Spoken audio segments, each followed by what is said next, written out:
Jake and Fulton coming to you on a Tuesday. Thank you so much for stopping by. Hopefully, if you had yesterday off, you had a fantastic weekend. If not, hey, one day closer towards the weekend coming up on Friday. Jake Fulton Caster with you. We've got plenty to recap since we left you guys on Friday. The good news, the Royals gotta win. The Royals gotta win. It was a fun one, The bad news, they are one loss away tonight from starting another losing streak, which would be 3 in a row. So not exactly positive, but they didn't go to 11. And we know how big it is if things can go to 11, okay? It didn't get to 11. Oh, but it got to 10. It definitely did. We got lots to get to. We're going to talk with Matt Derrick coming up at the bottom of the hour. It is a Tuesday, so Matt will join us, talk a little Chiefs mandatory minicamp, a little recap of it. We will get to some college news. Old Huggy Bear got after it. Oh, buddy. We will discuss the ramifications of that. Chris Jones had an interesting answer on why he didn't go celebrate with his teammates. Plus, Carlos Dunlap, could he join the Kansas City Chiefs for year number 2? Lot to get to. As always, hit us up on our text line and the Fleming Place Wine and Spirits phone line. It is 785-272-9429. Let us know your thoughts on our text line. Check us out on YouTube. Go to youtube.com/@sportson580. Very simple, very easy. Hit us up in the comment section. Let us know what's going on in your mind. We got a lot to get to on this Tuesday. Brent will stop by coming up in the 1 o'clock hour. Little early baseball today, 5 o'clock pregame, 5:40 first pitch coming from Detroit.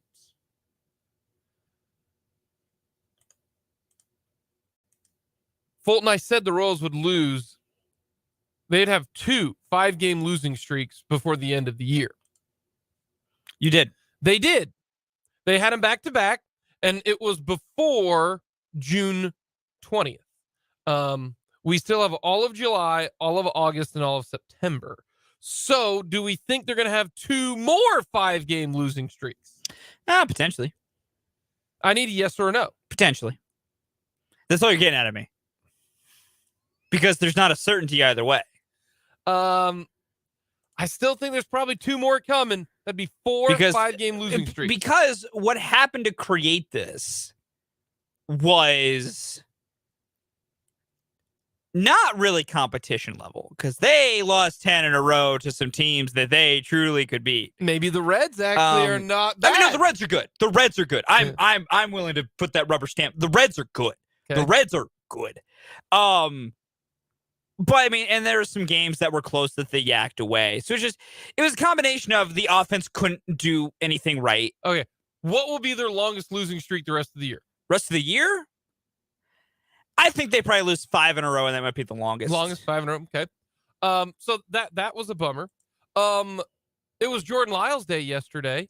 Folks, we have history. We do. The Royals have lost every one of Jordan Lyles' 15 starts.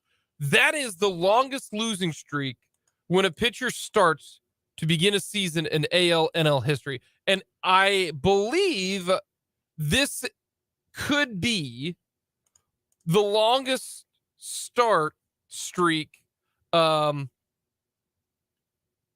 with not decision. There have been a lot longer decisions, but just the fact that they haven't won a game when Jordan Lyles pitched. I will tell you this. Are you ready for this, Fulton? Hit me with it. The next time that Jordan Lyles pitches, you need to bet against the Royals. Because, fun fact, Jordan Lyles hasn't pitched bad the last 2 outings. I hope people understand that.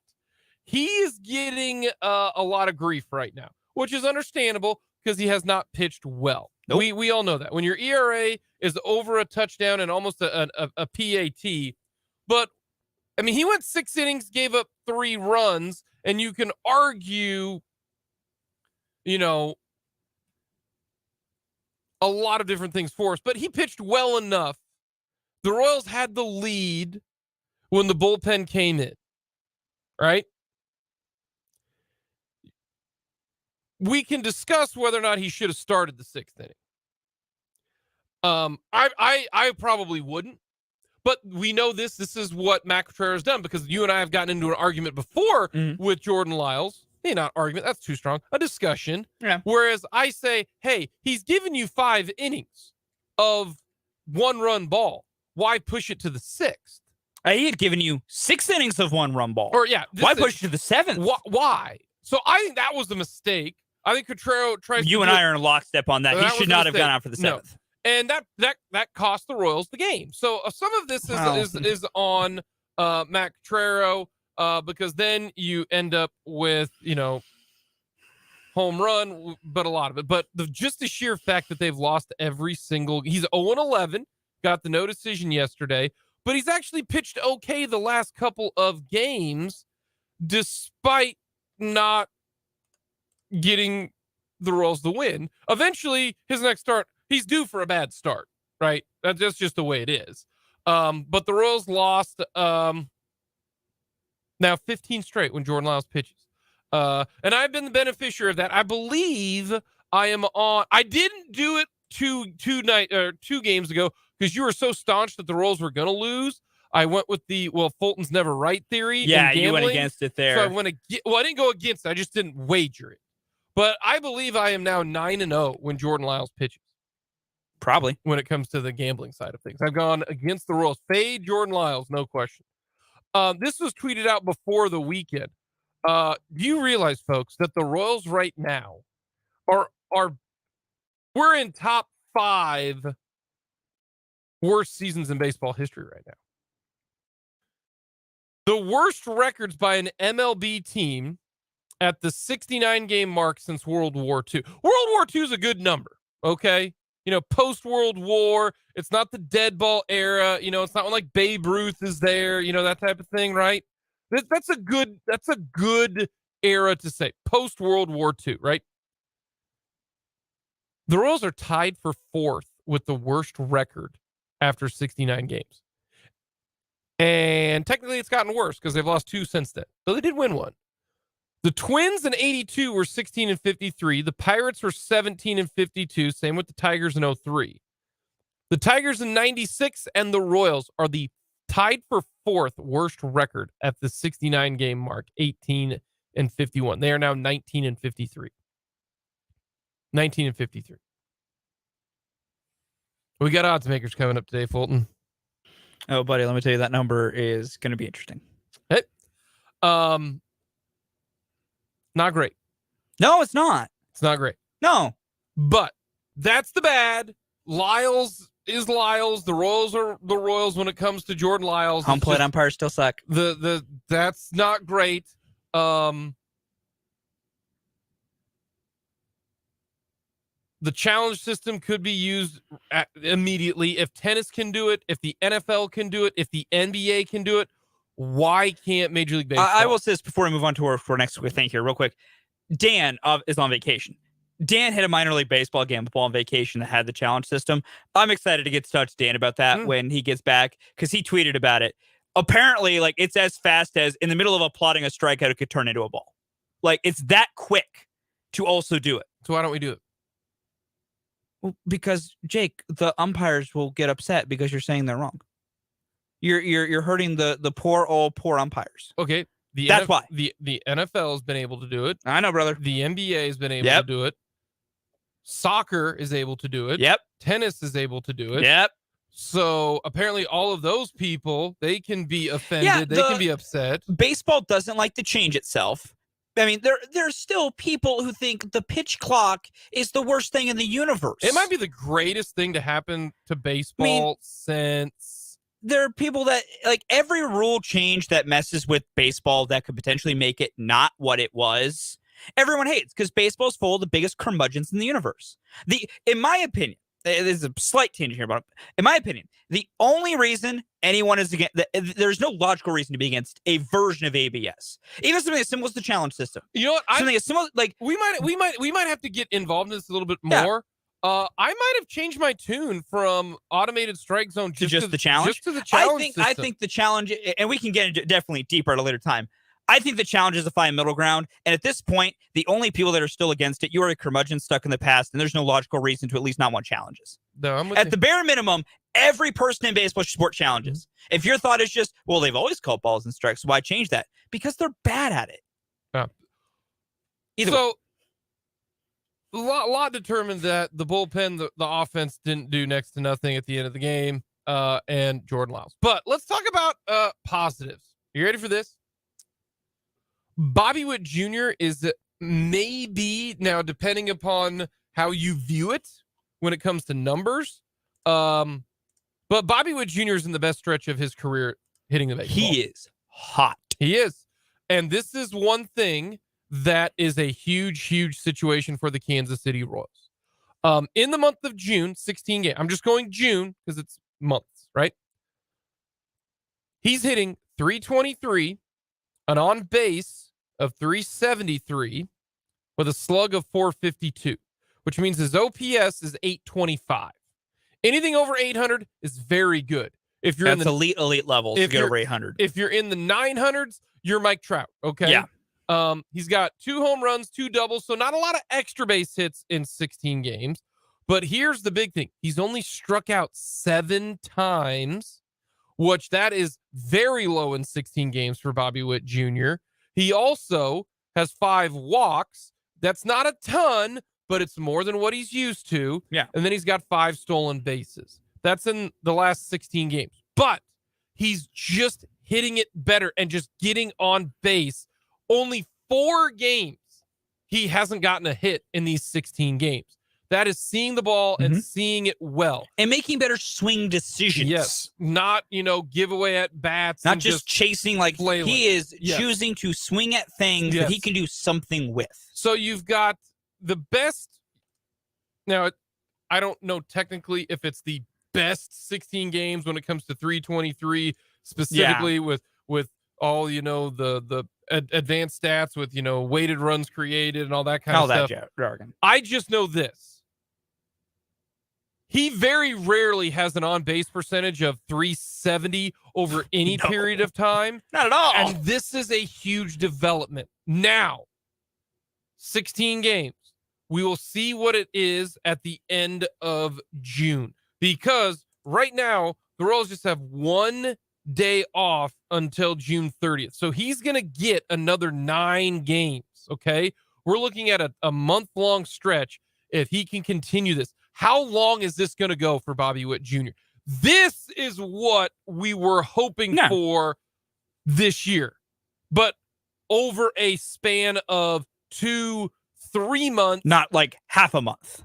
With a month that is not cratered, but more like he's hitting 240 with an on base of 300.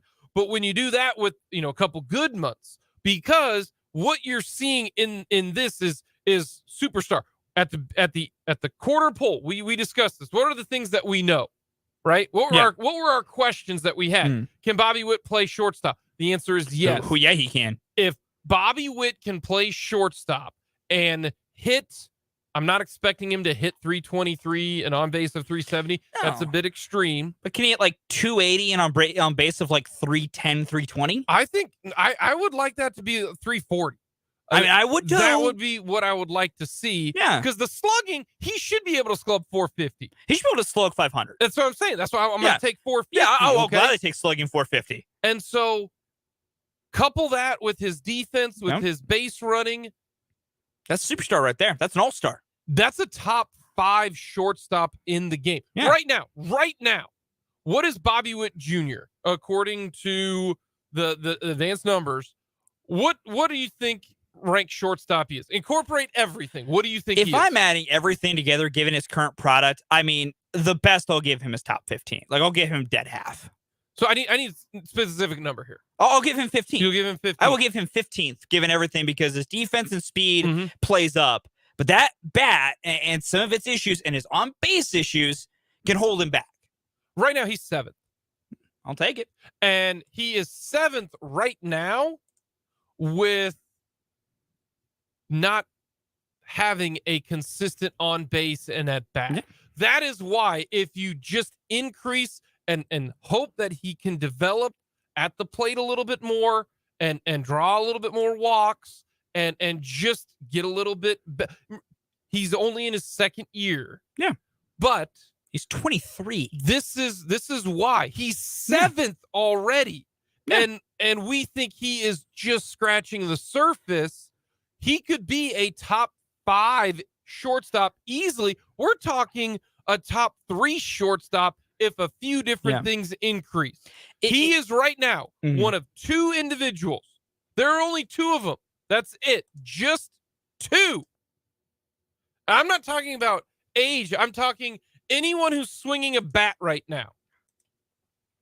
Players who have 10 home runs and 20 stolen bases. Who are they? Bobby Witt Jr., 12 home runs, 22 stolen bases. Bobby Witt Jr. right now is on pace for 26 home runs and over 50 stolen bases. Yeah. The only other guy is Ronald Acuna Jr. That's it. They're in the same discussion. Ronald Acuna Jr. right now is a top 3 outfielder in Major League Baseball. Bobby Witt Jr. is a couple rungs below Ronald Acuna, but that's the type of individual that Bobby is paired with right now in terms of just power and speed. It's him and Acuna. It's pretty good company. That's the best part about all of this. And right then now. I'll add this, even if like we wanted to expand it just a tiny bit, you want to move that to 19 stolen bases. There's only one other dude, and that's Corbin Carroll. Like, that combination of speed and power is literally 3 dudes. Yeah. 3 dudes in this league can do that right now. And the difference is Acuna has a better batting average and he walks more. That's the next step for Bobby Witt Jr. But this is this is great to see. It's a fantastic, and like we said, like everyone can be upset with the losing, and I'm not ever going to tell anybody to not be upset with the losing, be tired of hearing rebuild, be tired of hearing be patient. You guys just want to see wins. I get it. I'm not fighting with you on that. These types of positive things, though, are where wins start coming from. Your shortstop that is supposed to be your all-star team leader, playing like an all-star team leader is what you need to get those wins everyone wants. You shouldn't care about wins and losses anymore. That's gone. If you are caring about wins and losses right now, you're me. You're a psychopath. Well, and you need to change. You need to change. Well, you're not wrong. You need to change. You're not wrong. Coming up next, we will recap the weekend's takeaways and fails, and then Matt Derrick will join us to talk a little Chiefs.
All right, Fulton, weekends, takeaways, and fails. What do you got?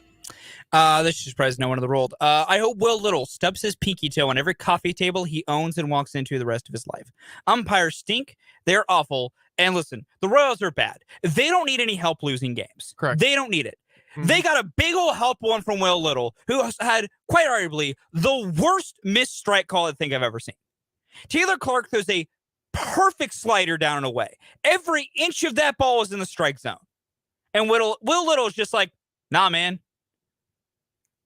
Just doesn't. That McKinstry walks. Seth Torkelson gets called on a strikeout on a closer pitch. Still a strike, though. And then Kerry Carpenter, it's a 3-run home run. Tigers take the lead in an inning that they should have been out of. But thanks to Will Little and being horribly bad at his job, the Royals lost yet another game. Again, the Royals don't need help losing. They already suck. They don't need the push over the edge. But thank you, Will Little, for giving it to them. I dislike you. My weekend's takeaways and fails. The fail, pretty much everything involved the U.S. Open with the way that they handled the U.S. Open, with the lack of fans and the way they divvied up tickets, the way they set up the course. Rory can't make a putt. Yeah, the U.S. Open sucked. I'm not going to lie to you. It was not great. That's fair. Here's the most incredible thing. The College World Series is going on right now. Legendary event. And here's what happens. The College World Series has a fun little deal that they do every year. It's called the College World Series Jello Shot Challenge. It is. What this is, it is a bar in Omaha, and they make Jello shots. And proceeds from every shot goes to the food banks for all 8 teams and the Heartland Food Bank, okay? It's awesome. It's great. Yeah, it's $5 a Jello shot, and then they keep track of who has bought how many shots. It's bragging right competition. Just to give you an idea, right now, Virginia, 620 Jello shots. That's awful. Weak. Stanford, 735 Jello shots. Weak. Really bad. Just to give you an example, the team that is in second place is Oral Roberts, 2,813. That's a lot of Jello shots. It is. Not first place, though. 813. Folks, LSU is a different beast. LSU has bought 22,462. I want it to be known that over 5,000 of those were bought by one person. Jello shots. LSU tailgating is just on another level. Oh, yeah. But that's awesome. That's so cool. A lot of Jello shots. LSU, they bring it. Coming up next, Matt Derrick joins us.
To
talk all things Chiefs is Matt Derrick from ChiefsDigest.com. You can follow him on Twitter at Matt Derrick, ChiefsDigest.com. So simple, so easy. He's our Chiefs insider. Matt, how are you doing on this Tuesday? Not too bad. It's been a pretty lovely morning, so I can't complain about that. But it's already June, and I am complaining about the heat. So, well, are you complaining about the fact that the Chiefs are basically going 0 dark 30 until the end of July? I am not, because this is the only time that you really get the power down a little bit in the NFL. The only thing that really happens between now and the beginning of training camp is if somebody does something stupid, which usually doesn't happen, but and you hope it doesn't. But I mean, it's pretty much a dead period, so it's kind of quiet. Time to catch up and relax, because this year with training camp, the Chiefs are going to be in St. Joe for a long, long time.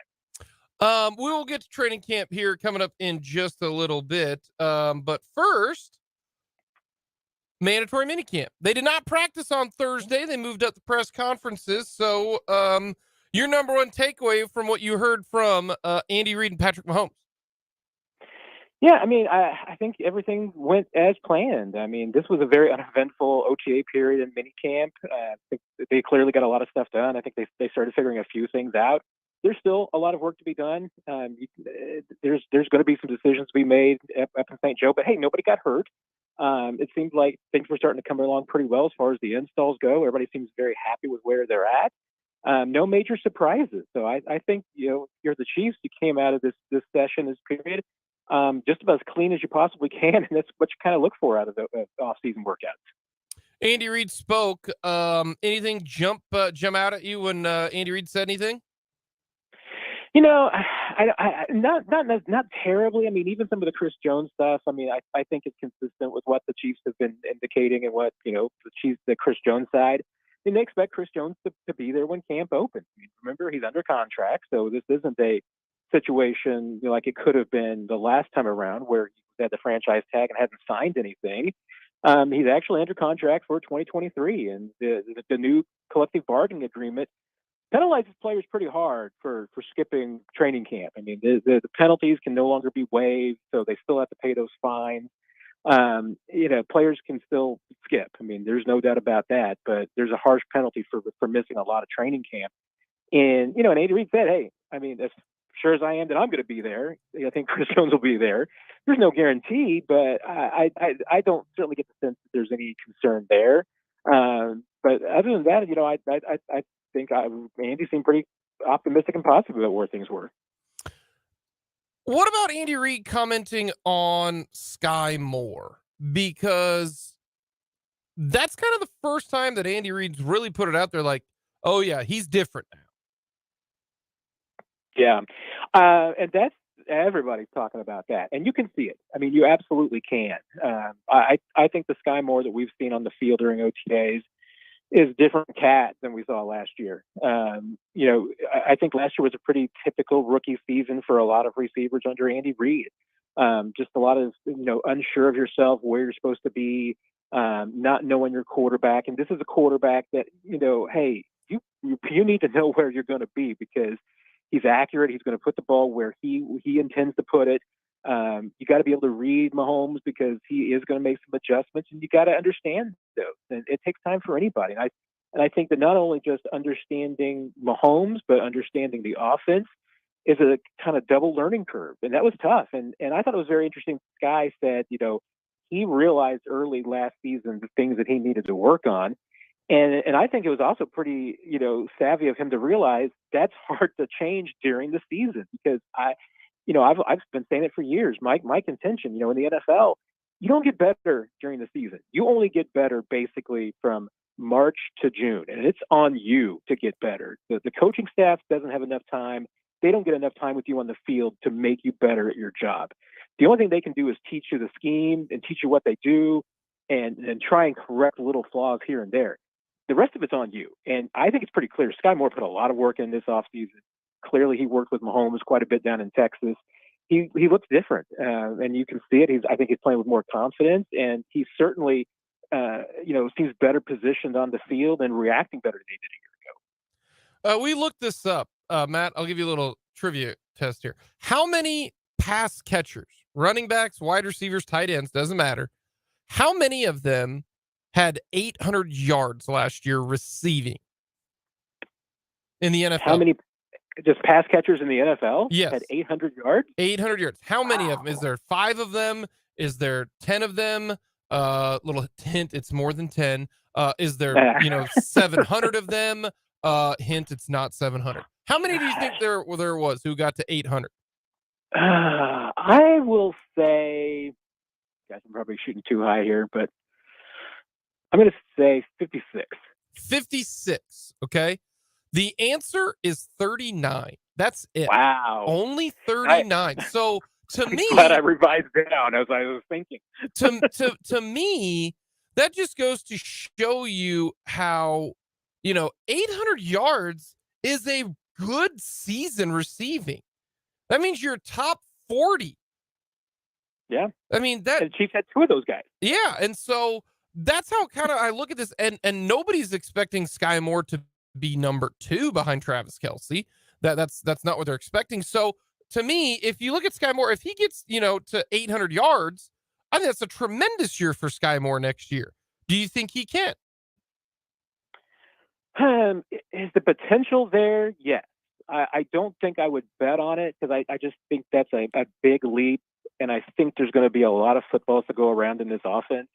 So, I don't know if this is going to be a typical kind of season where, at least maybe the Chiefs fans are used to, where you've got Kelce, then you've got a number 1 receiver that's going to put up a ton of yards, and then a number 2 and a number 3, and then after that it drops off quite a bit. I think there's going to be a little bit more depth as far as this goes. Your 4, 5, and 6 guys may have more yards than usual. Your 1, 2, and 3 maybe not as much. If you told me that outside of Kelce that nobody on this team finished more than 700 yards of receiving, I wouldn't be stunned. But I also could see that maybe you might have 6 guys with at least 400 yards. I mean, that I think would be pretty reasonable. It's tough because I don't know exactly where the footballs are going to go yet. And what we've seen in OTAs, I think it's going to go around with a lot of different guys. We're talking with Matt Derrick from ChiefsDigest.com here on our Fleming Place Wine and Spirits phone line. All right, let's go to Mahomes. Anything Mahomes say the last time he spoke 17 minutes? It's the longest he's ever spoken to the media, I think. Yeah, that was a long one. That was pretty good. I mean, I think there was a lot of good stuff in there and everything. But I definitely think some of the stuff that you talked about with Sky and some of the other receivers was pretty important. I'm just continue to be, just kind of impressed that just how Mahomes just seems to have continued growing into this quarterback role, in this leadership role. I mean, he's not a whole lot different on the surface from the guy that you saw as a rookie and, in his first year as a starter in year 2. But at the same time, I mean, you can just see the way he thinks is, I think, a little bit different now. I mean, it's changing, and I mean that's expected with the experience. Does it make you more excited about the docu-series coming out that he's a part of after giving a little insight to it? Oh, absolutely. Yeah. I mean, especially I kind of want to see, where's his line as far as what he's comfortable with being out there publicly. Since, he said that as a producer, he's got to kind of get to take some stuff out that maybe he wasn't comfortable with. I would be disappointed we won't get the whole unvarnished story of it. But I tell you what, I mean, even at least from the clip that they showed, the trailer, there's going to be some good stuff, it looks like, in there. I'm definitely interested in seeing that conversation when he got hurt, and the conversation between him and Andy Reid about coming out of the game. I was bummed to find out that he basically had final cut privileges. Yeah. Yeah, I would like to hear it all. I mean, I would like to hear everything, but I get it. Hey, he gets final cut privileges, and he wants to make sure that maybe he cuts down on the swearing or, something, maybe the trash talk a little bit. I don't know. Although I don't know if Patrick would ever cut down on the trash talk, but yeah, it's a little disappointing that it's not, like I said, it's not going to be unvarnished, but it looks like it's going to be pretty raw. And that's something that with this quarterback, we haven't really seen. I mean, we see a Patrick. There's no doubt about that. But I don't know if we really, outside of the NFL films mic'd up, how much we really get to see of the real Patrick, and that's what I'm interested in seeing.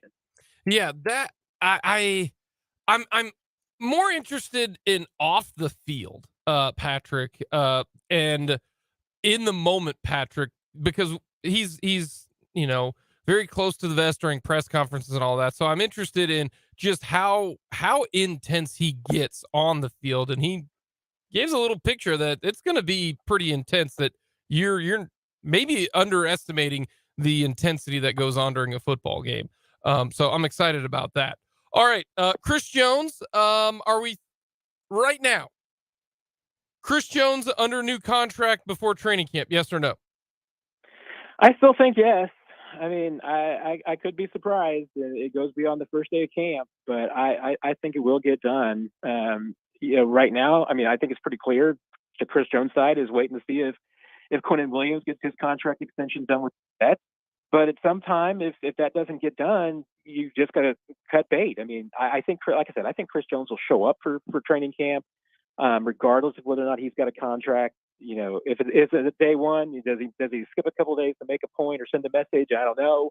But I don't think he's going to miss significant time. Maybe he shows up without a contract and it takes him another week or two to get it done. But I'm still going to bet on done before camp. Carlos Dunlap said he hasn't shut the door on the Chiefs. Do you think there's a percentage of Carlos Dunlap coming back to KC? Yeah, I definitely think there's a chance. I mean, both sides seem to enjoy what happened last year, and Carlos, as a veteran, has the prerogative to kind of sit back and wait to see what happens.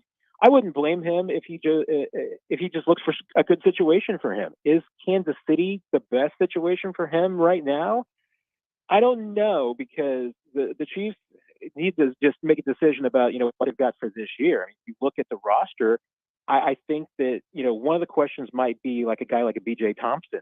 Do you see yourself risking losing a 5th round draft pick? Because otherwise, I think between Karlaftis, Omenihu, Dana, Felix, you're kind of already got 4 guys, and you're not going to carry 6 defensive ends. So I think it's probably a wait and see for Carlos, get in the camp, see where the injuries are around the league. I mean, if the Chiefs have one of those 5 guys goes down, I think Carlos is the first call. We're talking with Matt Derrick, our Chiefs insider. You can follow him on Twitter at Matt Derrick. Follow him at ChiefsDigest.com on our Fleming Place Wine and Spirits phone line.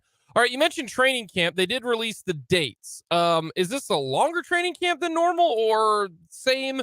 Take me through your thoughts on the training camp dates and everything. Yeah, I mean, it's about a week longer than usual. It's similar in the sense that the Chiefs are breaking camp right before the second preseason game. That's pretty normal under Andy Reid. But the catch is that under the new collective bargaining agreement, they start your training camp. I think it's 45 days from your first game.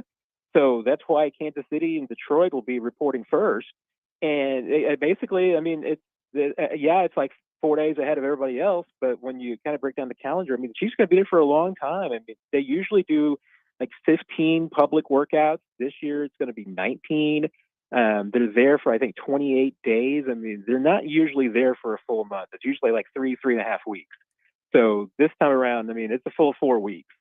Is that just because of how the schedule fell, or? Yeah, just mainly because of the Thursday night game and the structure of the preseason game. Because like I said, Andy likes to break before that second preseason game. So they could have had the option of breaking before the first one, but he wanted to come back and clearly do a few more practices before they go back to Kansas City. A lot of chances to watch the Chiefs then, because I'm assuming a lot of those dates are going to be open to the public and not closed.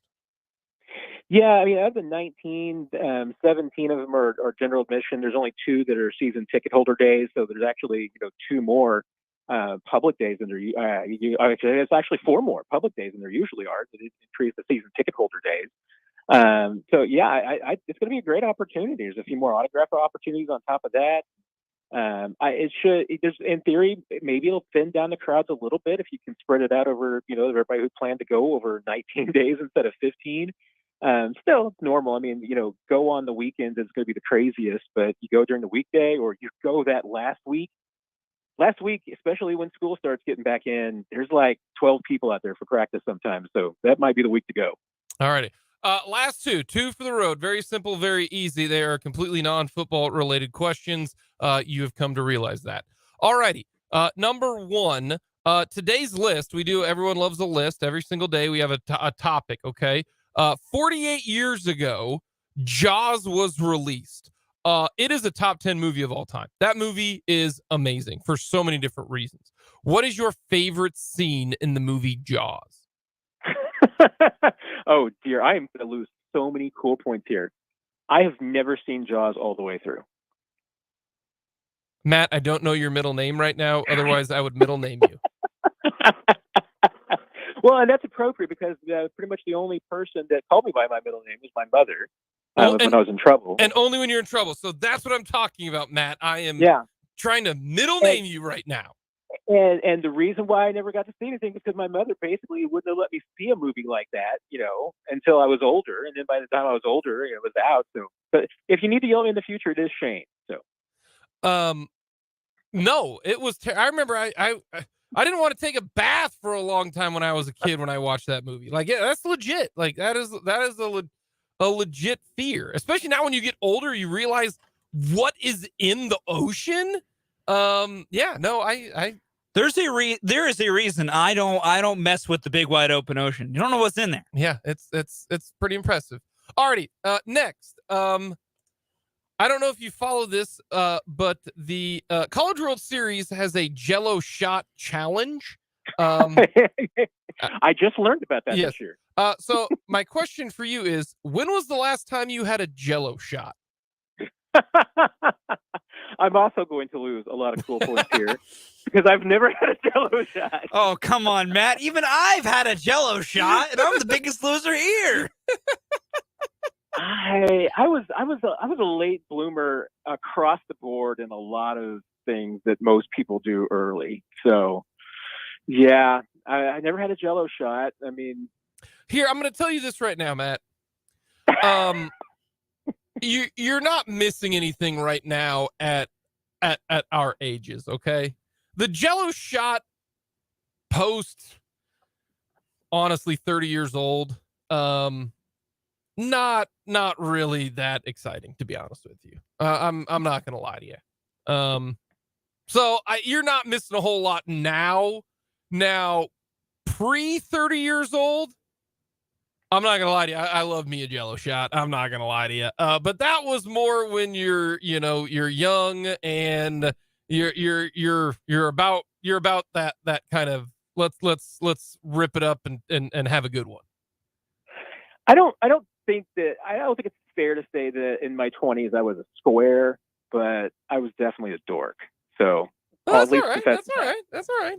Yeah, so that's why I'm going to ask everybody when was the last time they had a Jello shot. So, Matt, we appreciate the insight as always, my good friend. Have yourself a great rest of the week, and I hope Chris Jones's situation doesn't happen for like 2 weeks, like mid-July it happens. That way you get a nice little break.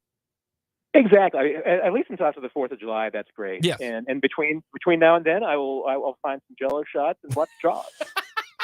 Matt, you're the best, man. We appreciate it. Take care, guys. That's Matt Derrick, ChiefsDigest.com. He is the best. He is the That's awesome. When was the last time you had a Jello shot? Tailgate for a Chiefs game. Year? Oh, this would have been. It wasn't. I think it was 2 years ago. I think they start to run together after a little while. I think 2 years ago. The fun part about that one is I went with my dad through his job gets 4 tickets to a Chiefs game every year. So him and I go, and I usually get a couple of buddies to go with me. Heck yeah. So, but my buddy Mitch went with me for this year, and his parents were going separately with their own thing, but they had a little tailgate area set up. So we, as my dad and I got there, and Mitch rode with us, we just all went over to his parents' tailgates just for fun. Well, they had Jello shots there, to which I am sometimes surprised by the things my dad will do. I never thought I'd see the day my father taking a Jello shot. I don't know if my dad has ever taken a Jello shot. I watched with my own 2 eyes. No God way. is my witness. My dad took a Jello shot. Heck And yeah. I was almost not Caster. going. I was like, I don't know. They're not really my thing. My dad just goes, I'll take one. I'm like, well, oh man, if you're taking one, I got to take one you too. have to. I had to at that Fulton, point. if you didn't, No, it's fair. I believe that was the last time that I think was 2 years ago, and was the last time I did one. And I only remembered it so well because I never thought my dad would take one, and my dad jumped right on it. I think I've had a Jello shot within 2 years. I don't know. I'm not a shots guy in general. And Jello shots are like a better way than a normal shot. I'm just not a shot alcohol person. I think I've had a Jello shot. It is my within 2 least years. favorite way to consume alcohol is in a shot form. We need to. I'm gonna text Dan and be like, Dan, you need to take a Jello shot down in Florida. Has Dan ever taken a Jello shot, period? I'm assuming so. I would like to think so. Yeah. Oh, I mean, back in my younger days, many a Jake Jello Lamont shot. put him away. Many a Jello shot back in my younger days. But yeah, the Jello shot, making a comeback. Our list will be the best scenes in Jaws. Love the movie. It's one of my favorite movies. It's fun terrific. movie. We will get to that coming up in the 1 o'clock hour. Brandon Dorsinski will join us. Coming up, we'll talk Huggy Bear.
My stuff. Thank you so much for joining us on this Tuesday afternoon. Jake LeBon, Fulton Caster with you, leading you into Royals baseball.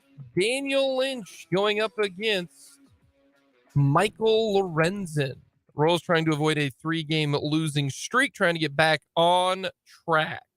Royals are the underdog in this one, to the tune of plus 130. The Tigers minus 155.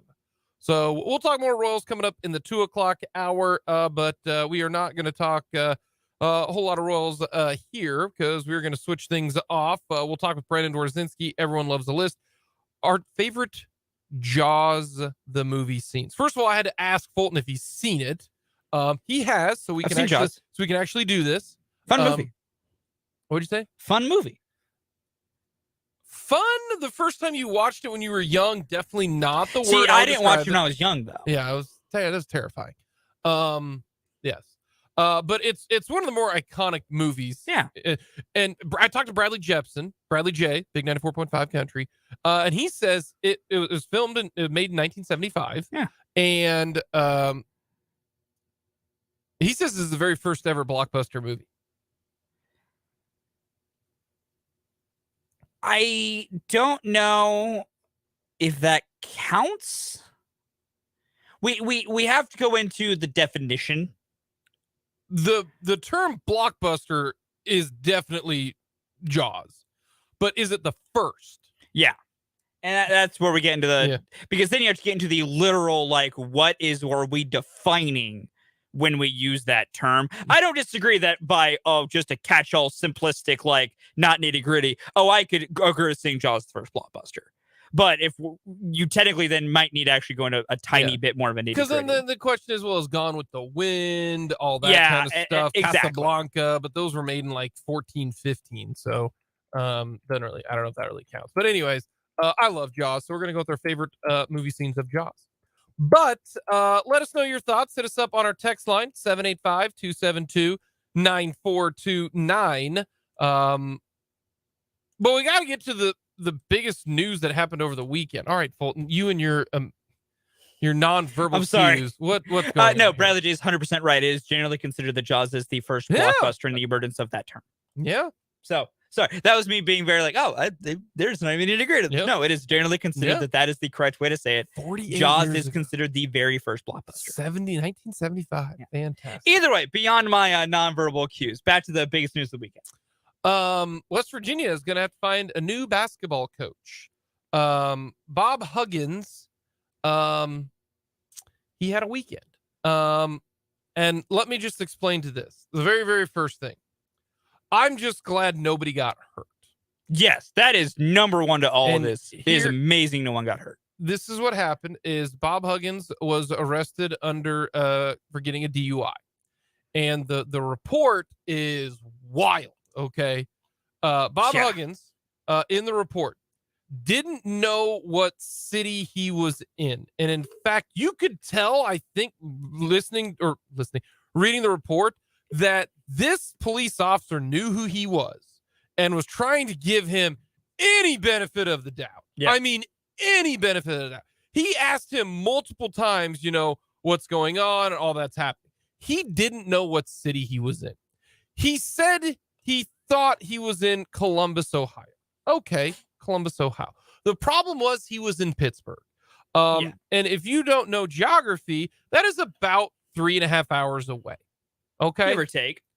That would be like if Fulton got arrested and they asked, well, where are you? And you said Oklahoma City.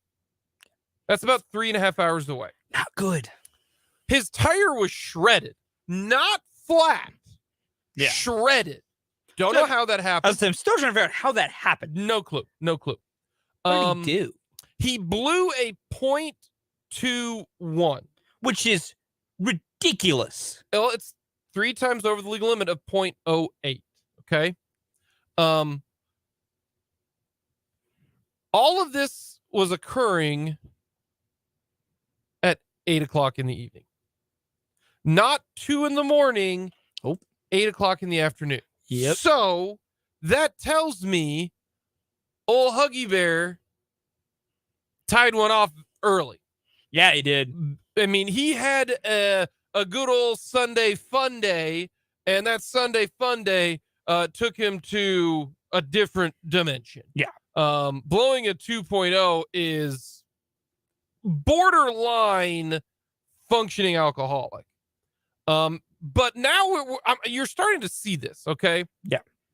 I didn't know if it wasn't proven, obviously, but a month ago when Bob Huggins went on a radio show in Cincinnati where he made some inappropriate comments. Yeah, he did. That's what caused him to have his contract restructured, a suspension, and a loss of $1 million, and go through sensitivity training.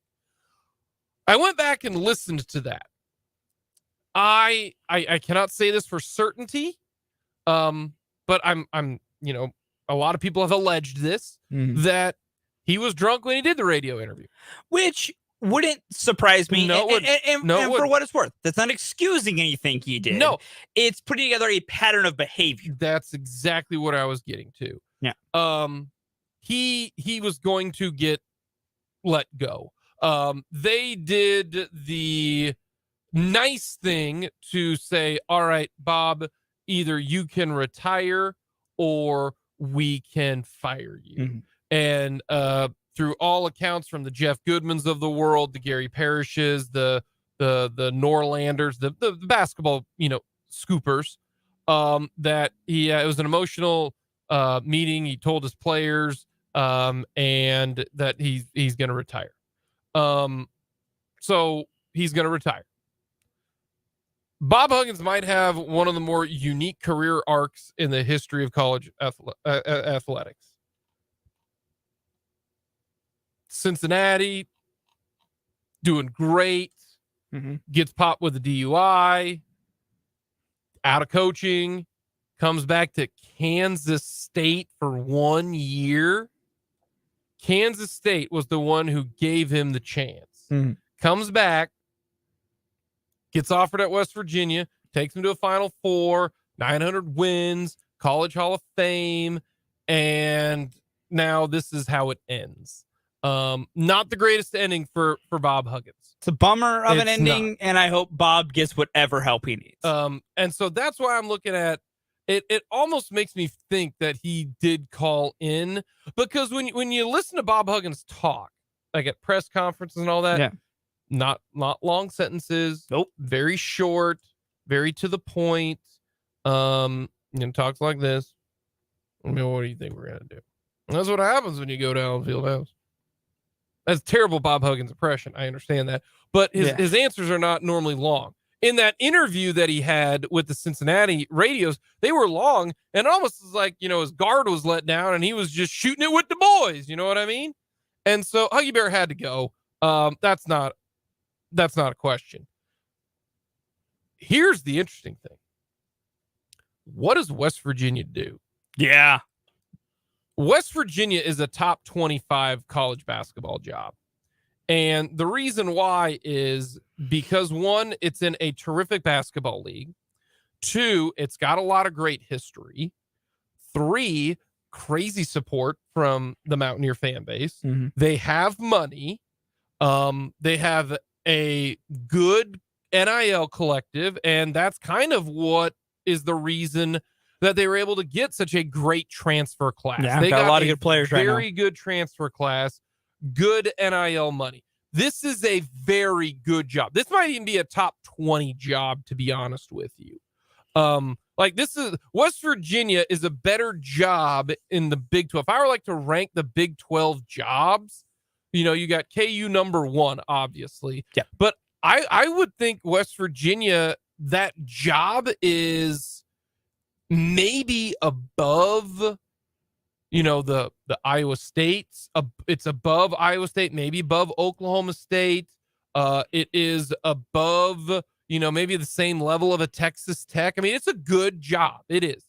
So what are they going to do? It is a very unique situation because it is June 20th. What are they going to do? So yeah, do you go the route of, hey, we are a top 25 job. West Virginia is a better job than almost any Pac-12 job outside of Arizona. USC ain't in the Pac-12 anymore. Well, I'm talking future. Like, okay, Arizona's I see your a better point. job. I see your point. Beyond this year, you know what I mean? That's true. So, Arizona's probably the only real good school, at least for a hoops job. I mean, I'm looking around, and so it's a better job than 3/4 of the Big Ten. It's a better job than a lot. So, if you're West Virginia, do you say, look, we're just going to open it up and go find a coach? Because here's the thing. We know coaches ain't loyal, all right? No. So West Virginia's just going to have to pony up the money to handle a buyout. So do you go after somebody who is really good at their job? Go after and get a good candidate, no matter where they're at, and just say, hey, we've got a great class. We got a good situation. Come in here and be the head coach. If you are a job that is a mid-major, if you are a job that you think, hey, you know what, I'm in a Power 5 conference, but I want to go to a better conference, go to a better job, you can leave. I don't think people will say, no, I'm going to turn down the money. I mean, you're going to get a healthy paycheck from West Virginia. The problem is I feel bad for whoever gets hired, leaves, then it becomes the domino effect. I don't know when West Virginia is going to make a hire. It could be June 27th. Let's say it's 7 days from now. Okay, let's say they hire somebody from a Power 5 school. Now that Power 5 school has to find someone. Then, the domino effect. It's a domino. That's what I feel bad for. That's the reason it's called the coaching carousel. That's what I feel bad for in this situation. Yeah. And West Virginia is going to be really good. Huggy Bear being absolutely bombed this is a bummer for the Big 12 because West Virginia is going to be really good. Now I don't know. We really don't know because, one, depending upon who they bring in, will all of the players stay? Could there be another round of transfer portal people? I have no idea. Yeah, it's how much does this West Virginia team stay together that's been really constructed very well. Now, there is a name that is being thrown out that makes this even more interesting. Makes it intriguing for sure. West Virginia's AD is Ren Baker. For most people, they're like, okay, great. Yeah, they're like, all right, cool. What does he make? Cinnamon rolls? No. Ren Baker. That was good. Is their AD. Ren Baker was the AD at Northwest Missouri State. That's right. In the MIAA. He went from Northwest Missouri State, a couple other stops, AD at North Texas, and then he went to West Virginia. Ren Baker did not hire Ben McCollum. Ben McCollum is the head coach of Northwest Missouri State. We know about them. They are a juggernaut. 3 straight national titles. His record is like 180-7 the last like 5 years. It's stupid. Washburn's responsible for 4 of those losses. Don't forget it. But he was there when McCollum started to turn it around and turn it into a juggernaut. Mm-hmm. CJ Moore, insider for 580 Sports Talk, says that this could be an interesting situation. And maybe this is the break for Ben McCollum at Northwest Missouri State. And the reason being is, one, Ren Baker knows him personally. And in an interview, okay, said this about Ben McCollum. He said this from let's see here. I want to make sure I get this right. Baker's fielded question about a half dozen calls from Division I ADs asking about McCollum, but neither the interest nor the stature of school has prompted McCollum to consider leaving Northwest Missouri State. Baker's asked if McCollum would succeed at Division I. Oh, he'd kill it, Baker says. He can coach anywhere. I mean anywhere. Any league, any level, the highest of levels. He is that good. Baker's theory on why McCollum is still at Northwest: most athletic directors are risk averse. On top of that, few ADs are coming through Division II. Well, Ren Baker has a decision to make. Yeah, he does. Is he risk averse? I have to imagine if you're Ren, you at least make a phone call. Oh, there's been a phone call made. I guarantee that. I agree. But it's not the typical way to get there. No, it's not. It's, Division II to top 25 program. Yeah. Normally doesn't happen. Well, and even on top of that, it's not even just the program jump. It's time of season too. Well, like, to me, this has nothing to do with the decision for Ben McCollum. Whoever gets offered this job is going to take it. Oh, they should. They are going to, one, you're going to get a better job than what you have. I don't care the time. You got to look out for numero uno. Agreed. But can you go with it? It's the simple. Can you win the press conference? It's a lot like Chris Kleiman to Kansas State. Now, is Kansas State at the time, were they a top 25 program? Snyder had them in a top 10 program during the 90s and early 2000s, but at the time, was it a top 25 program? Probably I don't not. know. It was close. Now, Northwest Missouri State, probably if they played in a mid-major, they would be ranked via Ken Palm 150. Like, Northwest Missouri State's program would beat 250 programs in Division I. I have no question about that. None at all. They're so good. They were a juggernaut, okay? They lost to Duke on the road in an exhibition game by 6. Duke had to play their starters the entire game. I get it, exhibition play. But you got to remember, their point guard, now playing in the NBA, their swing man was one of the most valuable pieces for Creighton for a long time. They've got guys playing overseas as pros. You don't win that much at the Division II level and be as dominant as you were. They would be a top 150 program in Division I. So if you're a top 150 division program in Division I, that's like that's a mid-major. Yeah. That's like Missouri State. Okay. Yeah. Northwest Missouri State would have competed, if not won, the Valley. Yeah. Okay.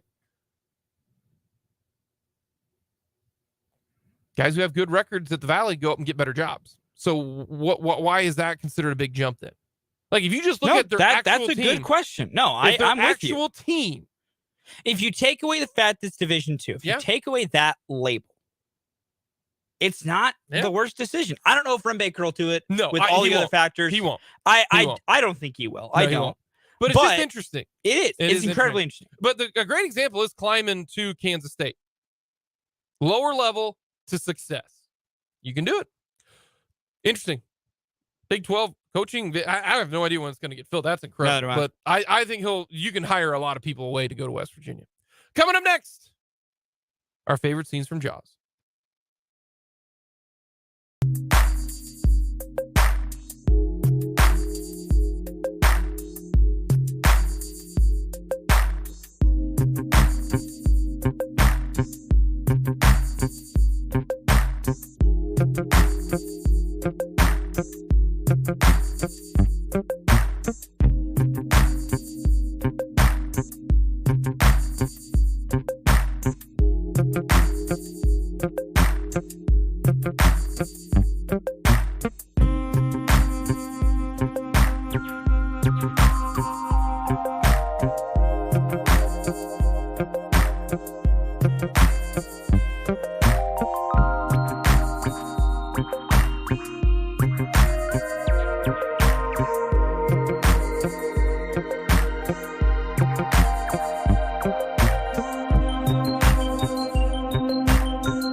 List. All right, let's get to it. Our favorite scenes in the movie Jaws. Number 4, Fulton, what do you got? Number 4 for me, the tiger shark autopsy. Great little false moment of you. Then maybe you think they get it, then you're like, nah. And it's just a really cool, fun little moment. My number 4, the Doc Pierce scene where they throw out that inner tube as kind of the bobber, and Jaws grabs it, takes off with it. The pier, gets ripped off, and the guy's swimming for his life. You don't even see Jaws, and you're terrified. Oh, yeah. Yeah.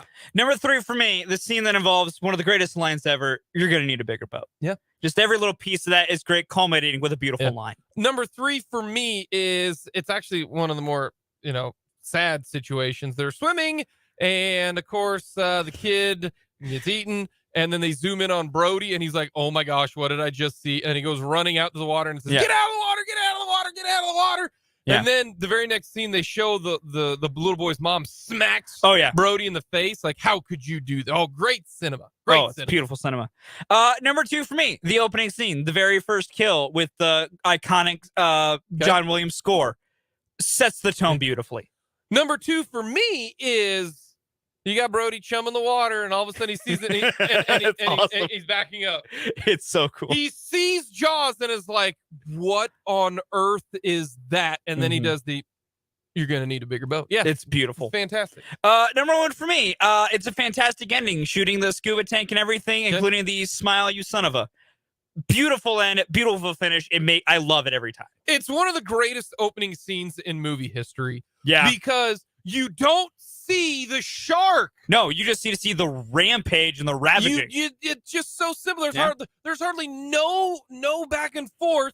No. And it is because, one, the deep-seated thought of a shark getting you while you're skinny dipping, and then the music. Oh yeah, Like iconic. if I told you this, name this movie. Yeah, you know it's Jaws. Jaws. Oh yeah, it's epic, just epic. Love Jaws, fantastic movie. Coming up, Brandon Dorzinski joins us for a little crosstalk.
O'clock hour, we'll get to Chris Jones and his absence at the ring ceremony.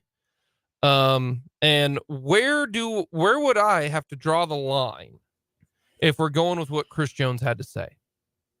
Mm-hmm. We'll see where Fulton and I end up. What it would take for us to miss getting a really cool Super Bowl ring. I mean, he's gonna get it. It's not like he didn't. But like celebrating with the boys. Yeah, exactly. So we will get to that. Odds makers, we'll get to that as well. That's not the first question I have, though, for Brendan Dworzynski, host 580 Sports Talk. Be coming up this evening, shortened edition today, as the boys in blue tipping off at 5:40. 5 o'clock pregame coverage. When I say tipping off at 5:40, I mean you got to tip one back in order to watch the Royals. Brandon, come on now. Between tipping off and this evening, not this afternoon, because Sports Talk starts at 3 o'clock. Great intro. Listen, he says he's putting Gatorade in that margarita glass. But I'm going to start not believing him here in a second. Yeah, if this keeps up. I'm going to be completely honest with you. The fact that you're pouring it into this glass, which I don't understand in the first place, I don't quite get it. Has this been explained? No. Like, no, Brandon, I will tell you what happened here. Jake and I were walking to the studio to start today's show. That glass and another glass of it were sitting out on the table in front of Greg Akagi's office. Yeah, well, okay. Well, I know where the glass came from. We got some food brought to us. Are by you going to explain what's happening right now? You're just talking about a glass. I'm wondering. I was wondering if anyone has explained why Jake is in the studio drinking out of a margarita glass, and he's drinking. Yeah, for those of you not watching on our YouTube live stream right now, if you're just listening to the traditional airwaves, Jake has been drinking yellow Gatorade out of a margarita glass for the entirety of today's show. And Jake decided to do this because he saw the glass, asked Greg, "Hey, what are these?" Greg says, "They're margarita glasses." Jake said, "Oh, cool." Grabbed one, brought it in, and started this bit. Brendan, you have the history of the bit. It's not a bit. I'm drinking. What's the difference between drinking out of margarita glass and drinking out of the plastic bottle? There's no now difference. The entire room smells like lemon lime Gatorade.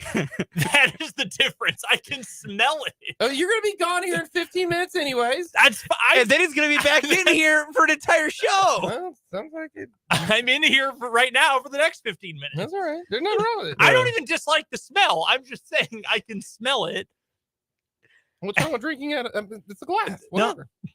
Nothing is wrong with nothing it. is wrong with it. You guys are making a big deal out of nothing. Right now, you guys are like what you guys are doing is equivalent to being. I'm excited to hear this. Being a very first-time person coming to the Midwest, and you hear the tornado siren, and you just absolutely freak out. Not a big deal. What? Not a big deal. You just compared apples to like watermelons. What is that? What? You're freaking out over something that's not that big of a deal. I'm not freaking out about anything. You're I just yelling wanted to right know now. why you're doing that. You're like raising your voice. You're like, why do you have this? Oh my God, that's crazy. It's just a glass. Do you see what I put up with? I think I'm being gaslit. No, it's not bad at all. What's your favorite scene of Jaws? If you've seen Jaws. I like when he jumps onto the boat and then everyone goes, it's Jaws. That's my favorite part. I don't know if you're being joking or you hate the movie. I don't think Brendan's ever seen Jaws. No, I haven't seen Jaws since I was like 10 years old. Okay. I love that movie. It's a top 10 movie of all time. It's good film. All time. I don't know if I could point to a specific scene. I remember watching it with my dad. I remember being a kid and watching it with my dad on TV, but I do not know if I could give you an actual scene from That's it. fair. I mean, we're going to need a bigger boat. Like, I know that. I've seen that clip. Oh, that's an but, iconic Legendary. line. yeah, but I don't know if I Iconic could give you like a full scene. It's been a long, long time. More and more saying I did that when I was 10 years old is further and further away. Yep. That's 18 years ago for you, buddy? Yeah, so it's been a minute. An entire adult lifetime. Yeah. Jaws, fantastic movie. I love that movie. Yeah. Like Good when film. it's It's on, a classic. when it's on, I'll watch a good chunk of it. It's terrific. 1975. How about that? All right, Brendan. West Virginia. Who do they get as head coach? I think there's a couple good options out there. Based on some reading I was doing, sounds like one name to keep an eye on, Andy Kennedy, formerly Ole Miss, currently UAB. Had a great run through the NIT this year, has 321 seasons at UAB, very tight with Bob Huggins. And I read this over at West Virginia's 24/7 account, site, I should say. If Bob Huggins had his choice of who would replace him, it would have been Andy Kennedy. Their writing essentially said he would not retire until West Virginia promised that it would be Andy Kennedy to replace him. However, that was before he used a vulgar slur on a radio station and got a extreme DUI.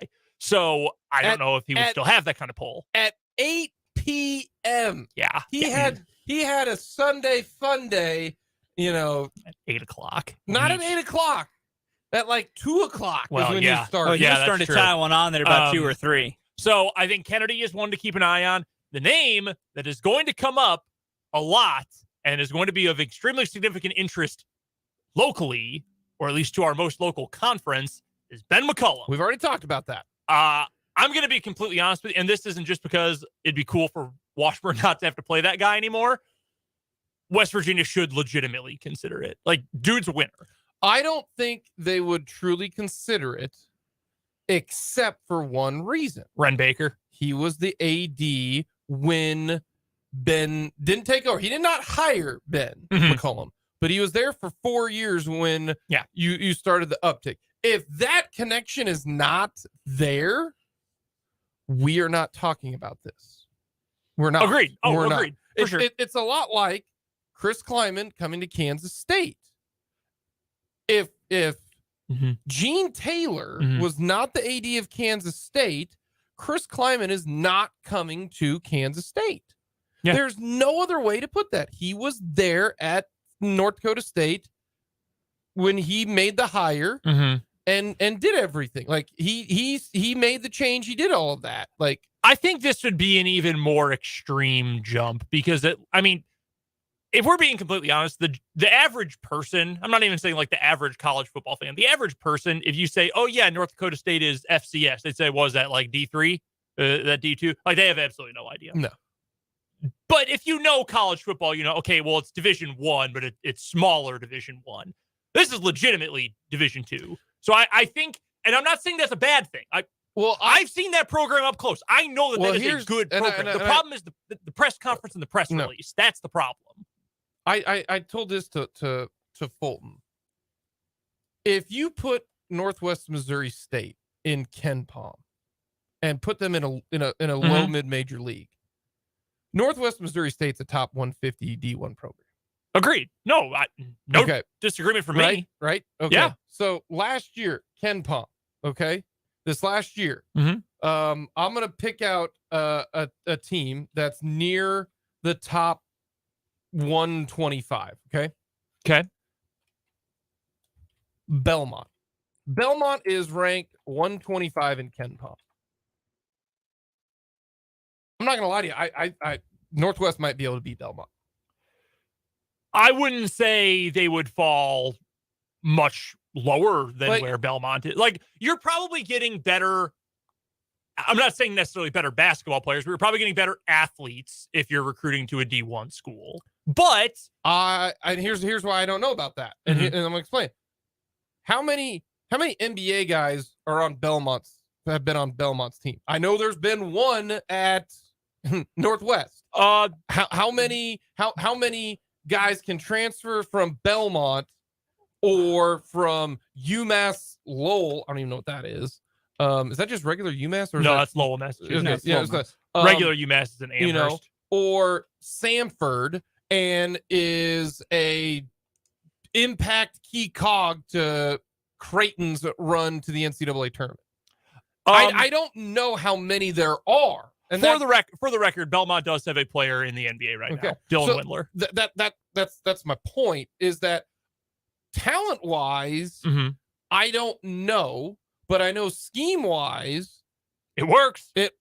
And so that's why, to me, if somebody from Ohio or Southern Illinois or George Mason or Eastern Kentucky, who is really good, makes the jump to the Big 12, no one's surprised. No one is surprised at that. Yeah. So why should you be surprised if a top 150 program, a guy makes the jump? I would do it. I would absolutely or at least would have him legitimately as a finalist for this job. Absolutely would. But he's not going to pull. He won't make. I think the odds of him hiring Ben McCollum are less than 10%. I'd put it around 10. Yeah. I mean, just as well as I do, it is hard to sell the D2 guy. He even said it. Ren Baker did in an interview. Yeah. It's hard to do. ADs are risk averse. Yeah. Because if it doesn't work, you're fired. Gene Taylor hiring Chris Kleiman, he put his job on the line. That was an especially risky hire because you had to follow Bill Snyder. Yeah, he put his job on the line. Yeah. He put his job on the line. And guess what? Worked out. It just didn't work out. It was one of the better. Remember, at the same time, who was hired at the same time? So that same year. In the Big 12. The Big 12. There was a bunch of them. Les Miles, just train wreck. Yep. Neil Brown, who's going to get fired. Yep. And there was one more. Yep. It was Matt Wells. Matt Wells, Texas Tech. He didn't even make it to year number 3. Yeah, he got fired mid-year. That's why, sometimes you got to risk it for the biscuit. But that is a big jump. There's no disagreement with that. But West Virginia is a top 25 job. You can get a lot of good people.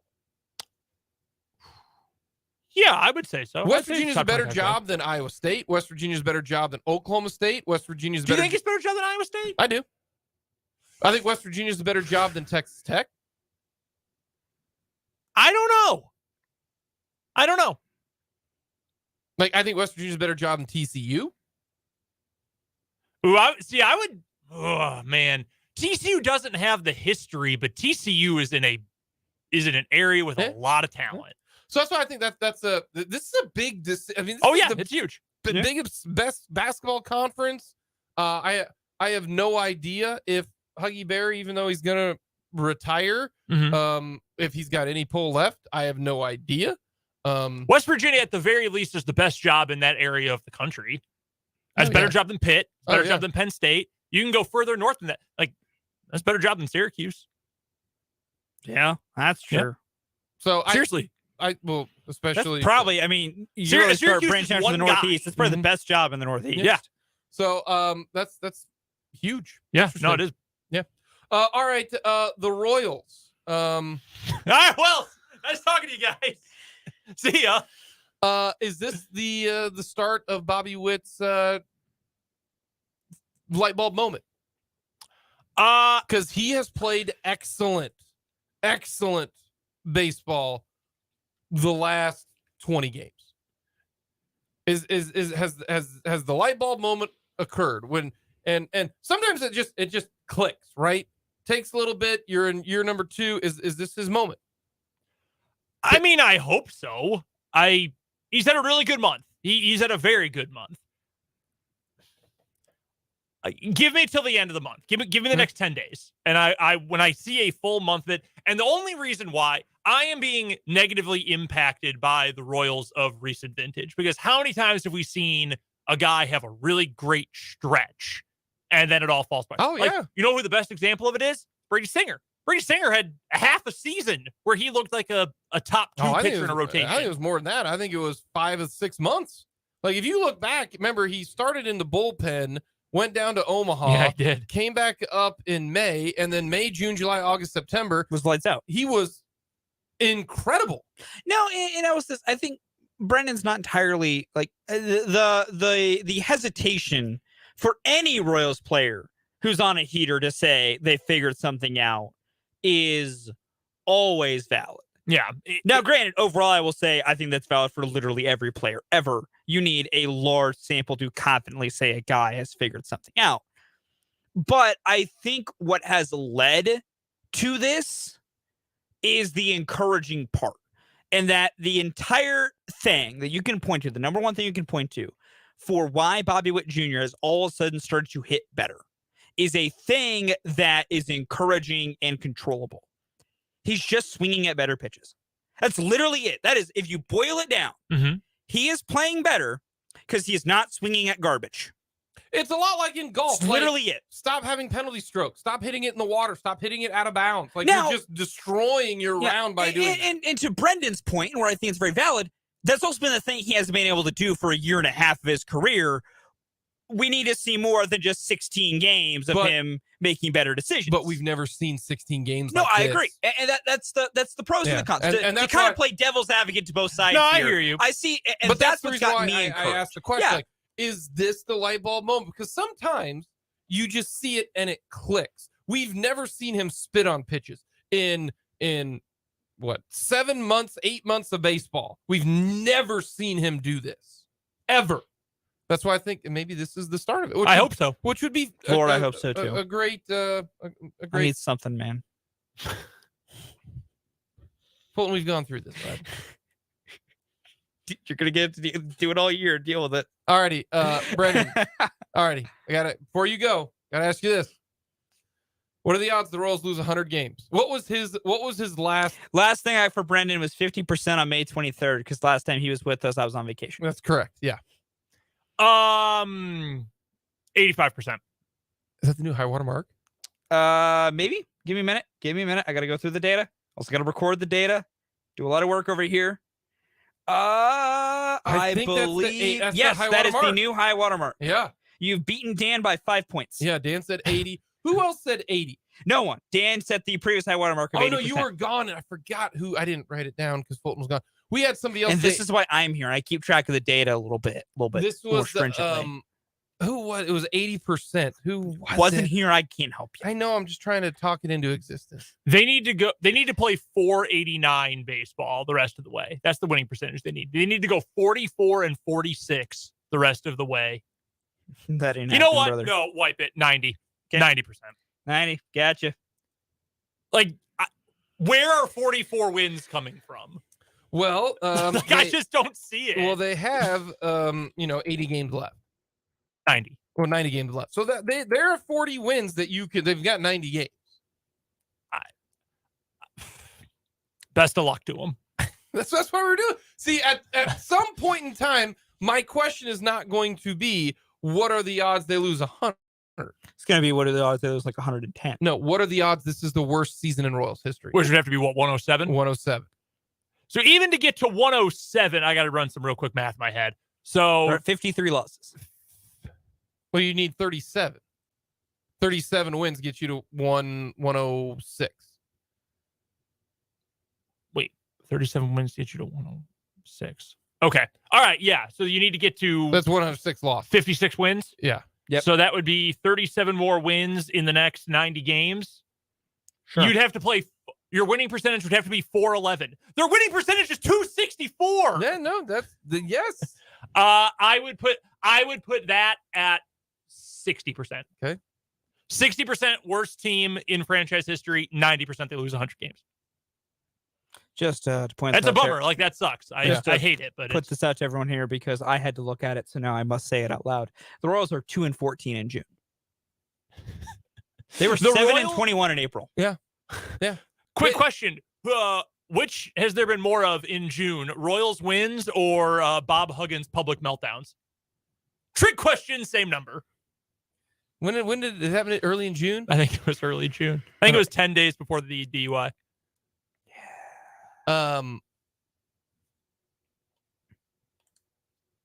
The Royals got. I need to pick up crocheting. You can pick up any number of things. Yeah. Don't let a bad team dictate your feelings. Which has happened more this month? Royals wins or games when Bobby Witt Jr. has multiple walks? Bobby multiple walks. Yeah. No, Bobby's had 2. So tie? Tie. Wrong. Incorrect. Bob Witt has walked 5 times this month. 3 came in one game. Oh, that is 1 true. on Monday, 1 last Friday. Dang, Brennan got us. There you go. That's something the Royals have. All right. Yeah, but Bobby Witt walking 3 times in one game is more rare than a Royals 10-game losing streak. My favorite fact is the Royals have had back-to-back 5-game losing streaks. You never want that. That's a much less negative way to say a 10-game losing streak. Back-to-back 5-game losing streak. Here's another one for you real quick because I know we got to get out of here. Which is there more of this year? Royals wins in June or Bob Witt multiple walk games all season? Same. Tie. Fulton? Tie.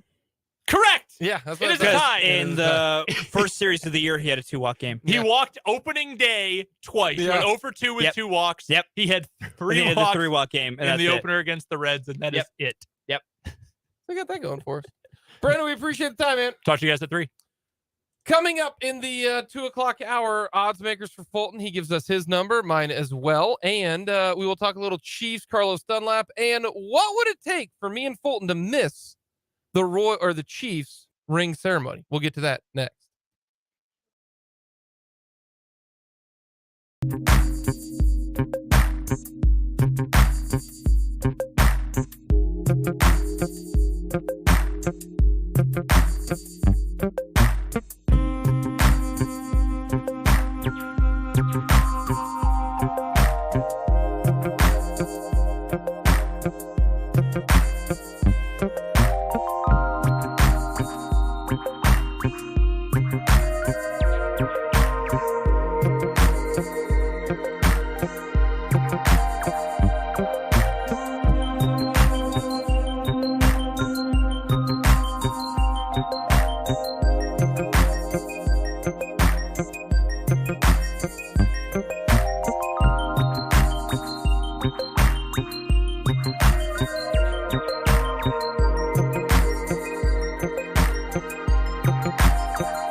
This Tuesday, Jake Fulton Caster with you. Hopefully you had a fantastic 3-day weekend. If you did, probably had a better weekend than the Royals, but they did win a game over the weekend, something that they've only done 18 times prior to that. So the Royals did have a pretty good weekend as well. Lots to get to this final hour. Odds makers, we'll talk some Royals, Bobby Witt Jr., we'll get into some Chiefs. As always, let us know your thoughts. Hit us up on our text line, 785-272-9429. Let us know your opinion on our YouTube stream. Very easy to get to. Go to youtube.com. You can go to our Twitter handle as well. You can watch it on Twitter, @SportsOn580. So simple, so easy for you to interact with us. Royals baseball today, 5 o'clock first pitch. 5:40 pregame coverage. See, the Tigers are even keeping it at 6:40 their time. Why can't the Royals keep it at 6:40 our time?